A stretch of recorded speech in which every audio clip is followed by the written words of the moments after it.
আসলে প্রথম কথাই আমি বলি হিরো আলমের উদ্দেশ্যে যে হিরো আলম ওকে তো আপনি বলতে ইচ্ছা করে না, ডাইরেক্ট তুই বলতে ইচ্ছা করে।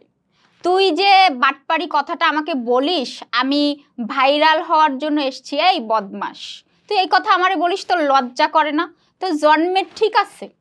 তুই যে এই কথাটা বলিস, তোর কি জন্মের ঠিক আছে? তুই যে এইরকম বাটপারি চাপাবাজি করিস, তুই কারে নিয়ে উল্টাপাল্টা কথা বলিস? হ্যাঁ, আমি যে টাইপের মেয়ে জীবনে একটা ভুল করেছি, আলমকে আমি কিন্তু মিডিয়ার না, আমি আলমকে শুধু ভালোবেসেছিলাম, ভালোবেসে তার সংসার করেছি, তার বাবার সেবা যত্ন করেছি।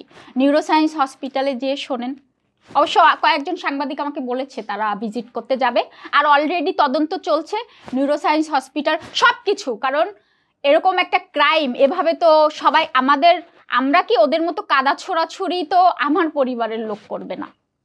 ও যত আমার আর কি বলবো, আমার আছে রাজসাক্ষী, বুঝতে পেরেছেন? আর ওর যে প্রতিবেদন বেরোবে তাতে একেবারে ক্লিয়ার ভাবে ও কি করেছে না করেছে সেইভাবেই হবে। আপনারা যেরকম এসে আমার কথা শোনেন, দেখেন সে বারবার এখনই সে কর দেয়, এখনই সে আবার কি বলে যে কিছুই না। এই যে নাটকটা, আপনারা যা বলে তাই নিউজ করেন, কিন্তু কিছু কিছু চ্যানেল আছে সেটা কিন্তু সত্যিটাই নিউজ করে। তা অলরেডি তদন্ত চলছে, সামনে এত কিছু আমি বলতে চাচ্ছি না। কারণ কি, আমি কিন্তু বাজারের মেয়ে না। ও জীবনে যারা আমার সাক্ষী দিচ্ছে তাদের একটা কথা কি, যারা আসতো ওর কাছে, প্রত্যেকটা মেয়ে তো ওর কাছে আসতো একটা কাজের জন্য, তারা বেড শেয়ার করে। কিন্তু আমি মিথিলা তো বাইরের, আমি তো অন্যরকম, সবাই আমাকে অনেক পছন্দ করে, ভালোবাসে।